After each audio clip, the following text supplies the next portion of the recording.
Hello and welcome to Spectrum TV News at 2. I am Frank Cizadet, coming to you live from Uyo, the capital city of Akwa Ibom State. Let's take a look at the headlines. President Muhammadu Buhari inaugurates Digital Innovation Council. FRC urges drivers in Uyo to obey road safety guidelines to avoid crashes as the rainy season draws near. Plus, Poland's President Andrzej Duda awards country's oldest and highest order to Ukrainian leader Zelensky. We will bring you details of these stories and more in a moment.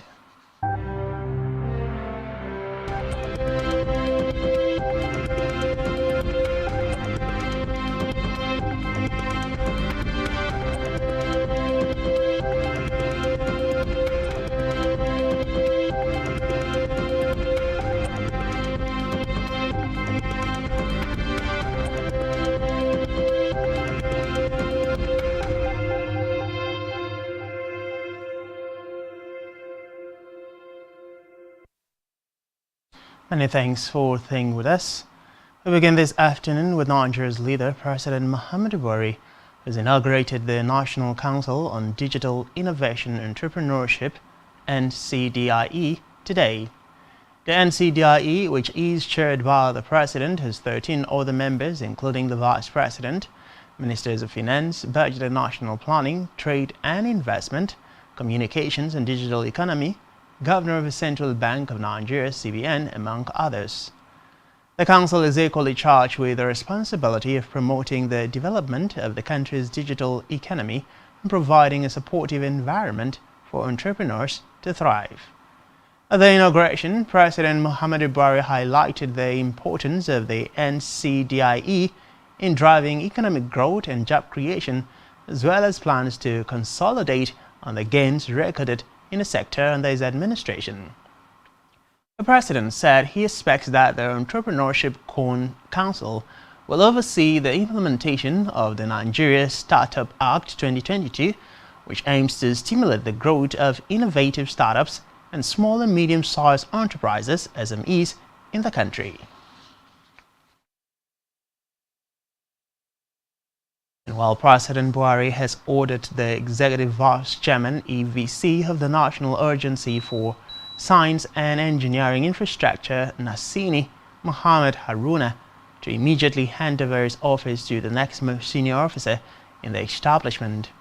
The Office of the Secretary of the Government of the Federation discloses in a statement by its Director on Information, Willie Bassi.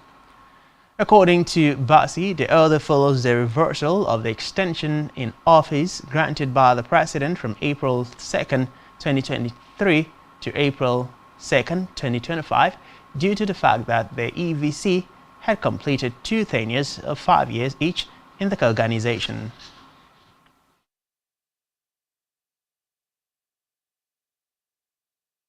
In the meantime, President Buhari has written to the House of Representatives urging it to consider and approve the Nigerian Data Protection Bill and Police Force College Training Schools and Institutions Establishment Bill.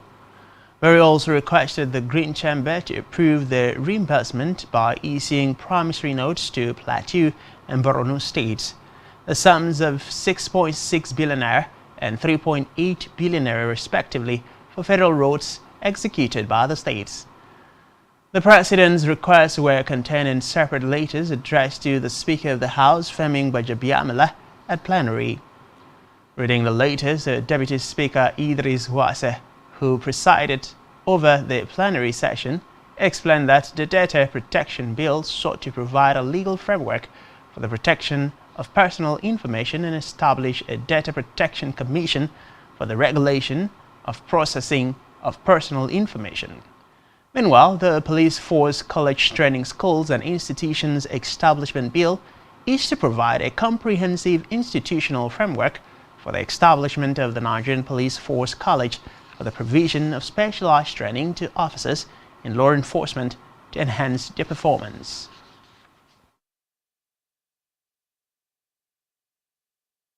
Away from that, the federal government has said that operators in the maritime sector may get about $700 million to acquire new vessels.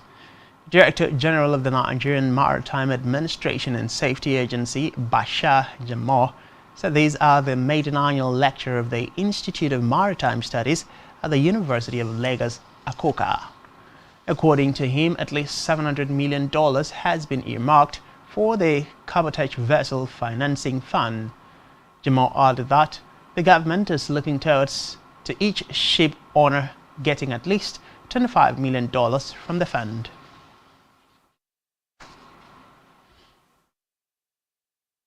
In a separate development, Vice President Yemi Osibanjo in Abuja has directed the Nigerian Sovereign Investment Authority to develop the country's first carbon market activation plan and drive engagement on the plan. He also argued that Africa could become the first truly green civilization given its status as the lowest carbon emitter and its relatively young population that could effectively deploy green manufacturing at scale. Senior Special Assistant to the Vice President on Media and Publicity, Laolo Akande, disclosed this in a statement. The statement described the collaboration between NSIA and Vital, a multinational energy and commodities company, as crucial due to its lineup of projects, and it would make Nigeria a functional green economy.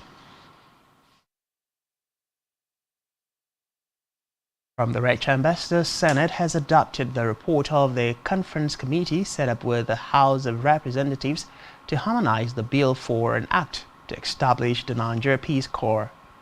The conference committee set up earlier in the year by both the Senate and House of Representatives completed its assignment on Wednesday last week. A harmonized report of the conference committee, which was laid and adopted by the Senate in plenary, showed the upper chamber adopted the version of the bill as passed by the House of Representatives. However, the bill for an act to establish the Nigeria Peace Corps provides the opportunity for individuals, groups, associations or bodies that show or demonstrate interest to be absorbed as members of the Corps and shall be absorbed subject to the mandatory basic training and orientation program of the Corps as may be prescribed from time to time when the bill is signed into law.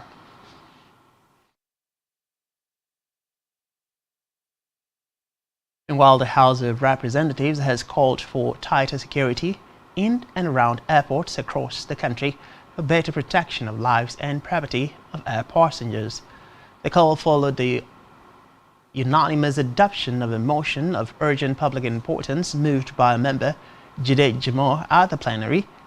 Adopting the motion titled "Need to ensure strict security in and around the airports and other critical facilities," the House urged the federal government to improve on security standards at the airports, especially exploring technology. The lawmakers also urged the Federal Airport Authority of Nigeria and other relevant agencies in the aviation sector to pay more attention to security concern and ensure the lives of citizens are not in any way endangered.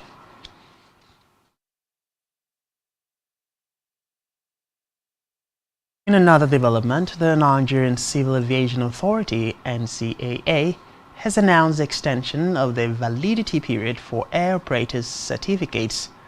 The Chairman, Regulations Committee, Godwin Balang, disclosed these at the stakeholders' consultation on the proposed NCAA Regulation 2023 in Abuja. Balang said the extension is for scheduled and non-scheduled operators to function 5 years and 3 years respectively. According to him, the new validity period allows airlines the freedom to carry out their operations without disruption, noting that fees and charges had not been updated since 2009.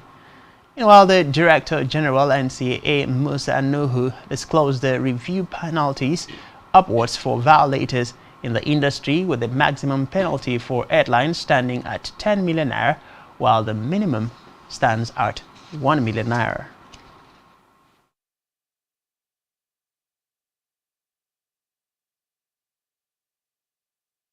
Away from that, the Kaduna State Government has reviewed the 24-hour curfew imposed in Nasarawa and Takinia communities.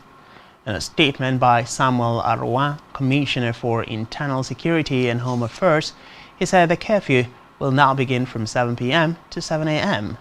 with effect from today. Erdogan further disclosed that the review was sequel to close monitoring and assessment of the situation by security agencies. He urged residents of the affected areas to go about their activities between the set time and advised them to comply with the curfew, as well as maintain orderly conduct as security agencies continue to work in the affected areas.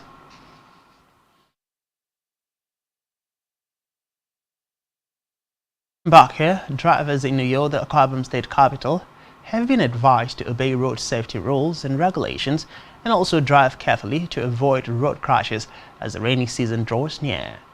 Speaking with our correspondent, Esther Otoyo, the Public Relations Officer of Federal Road Safety Corps FRSC, Akwa State Sector Command, James Paul, noted that it is important for drivers to apply precautionary measures when driving in the rain to avoid the incidents of road traffic crisis. Paul identified some of the precautionary measures and urged drivers to also avoid overloading of the vehicles as it can result in road accidents.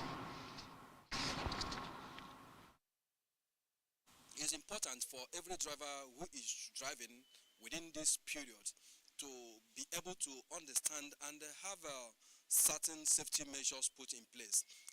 Particularly, we need to talk about the area or the aspect of lighting systems of your vehicle. You will understand that while you are driving, even though it is not raining before you set off at home, it's important that you have it at the back of your mind that it may be raining as you get along the way. So for that reason, it's important that you be able to check and be sure that all your lighting systems are in place, they are functional, they are working, and then you also need to check and be sure that you have a functional wiper. That's very, very important. Unfortunately, we've got to see some drivers that other than using their wiper where it is raining, they rather use perhaps rags or anything, as improvisation to stretch their hands to their windscreen to clean the windshield, and that is very, very erroneous and very dangerous practice as well. It is also good for every driver to understand that during the rainy season that we also need to be sure that we have good tires. You understand that where it is raining, then you need a very